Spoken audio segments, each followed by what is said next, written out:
ఆయన ఎవరు? అది ఎవరు చనిపోయినారు బ్రతికున్నారా? ఆయన అంటాడు, ఆ సిలువను చూపించి అంటాడు, శవారాధన అన్నాడండి. ఏ ఆరాధన?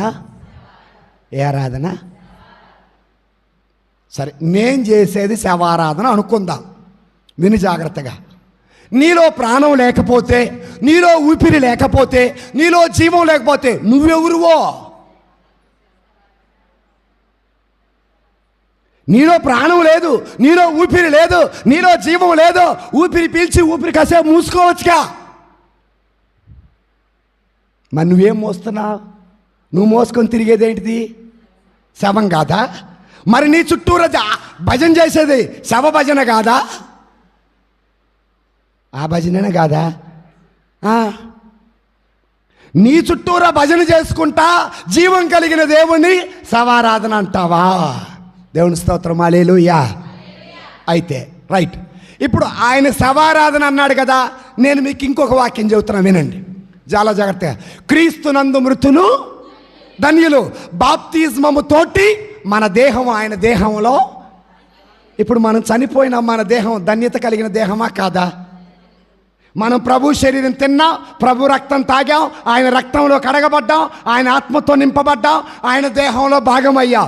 చనిపోయిన క్రీస్తునందు మృతులు అంటే బాప్తిజం ద్వారా ఆయనలో లీనమైన మన దేహం మరి శాపమా ధన్యత కలిగిన దేహమా?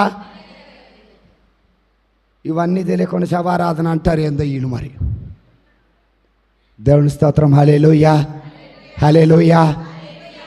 వీటిని నేను అప్లోడ్ చేస్తా. ఎందులో? నాకు బాణాలు వస్తూ ఉంటాయి. ఏమొస్తాయి?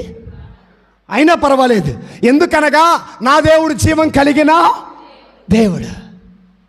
సరే, అయితే కొంతమంది ఏమంటారు, చాలామంది ఏమంటారంటే ఇదెందుకు?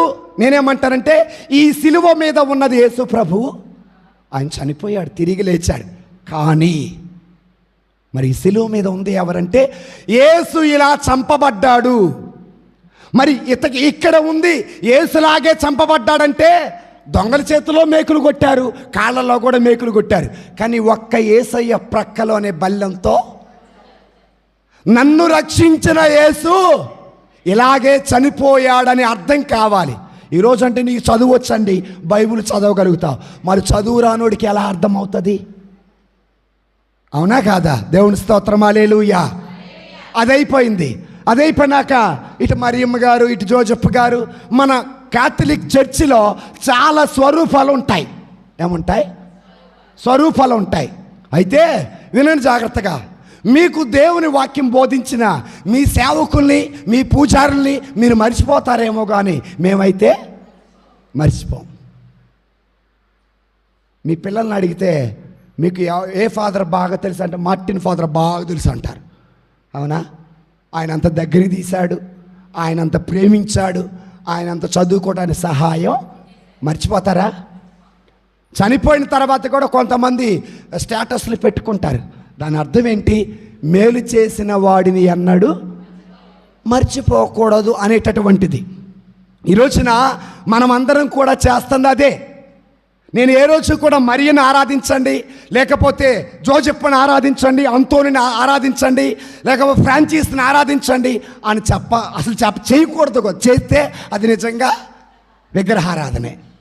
కాకపోతే మనం చేసేది ఏంటంటే ఏం చేస్తున్నాం? గౌరవిస్తున్నాం. ఏమని గౌరవిస్తున్నావు? ఈ రోజున ఇంత ధైర్యంగా ఈ గుళ్ళో కూర్చొని వాక్యం వింటున్నావంటే అది నీ గొప్పతనం కాదు. మన పూర్వీకులు దేశాలు దాటి, ఖండాలు దాటి ఇక్కడికి వచ్చి దేవుని వాక్యం బోధించారు కాబట్టి దేవాలయాలు కట్టుకున్నాం, పిల్లలు చదువుకున్నారు, మీరు చదువుకున్నారు, కాస్త ధైర్యంగా ప్రార్థన చేయగలుగుతున్నారు. ఎంతోమంది పితామహులు కష్టపడ్డారు, విశ్వాస బీజాలు నాటారు. కాబట్టి వాళ్ళని ఎప్పుడు మర్చిపోవాలి. మనం మర్చిపోతేనే మనకి సాటిస్ఫాక్షన్. నువ్వు మర్చిపోయినా సంఘం అనేది మర్చిపోదు. కనుక దేవుని బిడ్డలారా, సహోదరి సహోదరులారా, ఈ రెండు ప్రశ్నలకి ఆయన శవారాధన అనేదానికి మరి అదేవిధంగా 3 మేకులు పీక్కోలేదు అన్నదానికి నాకు దేవుడిచ్చిన ప్రేరేపణ బట్టి చెప్పాను. ఒకటి గుర్తుపెట్టుకోండి, ఎవరు ఎన్ని చెప్పినా, ఎన్ని విధాల వాదించినా మన విశ్వాసము గొప్పది. దాన్ని నిలుపుకోవాలి. మణిపూర్లో లాగా ఊచకోత కోసినా మీరు గుర్తుపెట్టుకోండి, ఏ క్రైస్తవుడు వల్ల ఏ ఇల్లు దహనం కాల, ఏ ప్రాణము పోల. ఒక క్రైస్తవుడు సేవకుడి వల్ల కానీ, ఒక క్రైస్తవుడి బోధ వల్ల కానీ, ఒక క్రైస్తవ సంఘ నాయకుడి వల్ల కానీ, ఒక క్రైస్తవ కుటుంబం వల్ల ఏ ఊరు తగలబడలా, ఏ రాష్ట్రం నాశనం అవ్వలా, ఏ ఇల్లు రోడ్డు పాలు కాలా, ఏ ప్రాణము పోలా.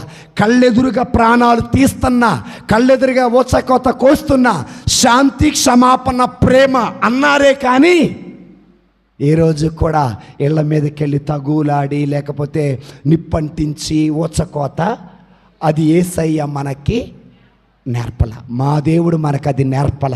మనకు దేవుడు నేర్పింది ప్రేమించండి, మనకు దేవుడు నేర్పింది క్షమించండి, మనకు దేవుడు నేర్పింది ఓర్చుకోండి అన్నాడే కానీ, మన దేవుడు శాంతి శాంతి శాంతి అన్నాడే కానీ మన దేవుడు పగ పగ పగ అని ఎక్కడ మనకి నేర్పల. కనుక దేవుని బిడ్డలారా, ప్రేమిద్దాం, క్షమిద్దాం, ప్రార్థన చేద్దాం.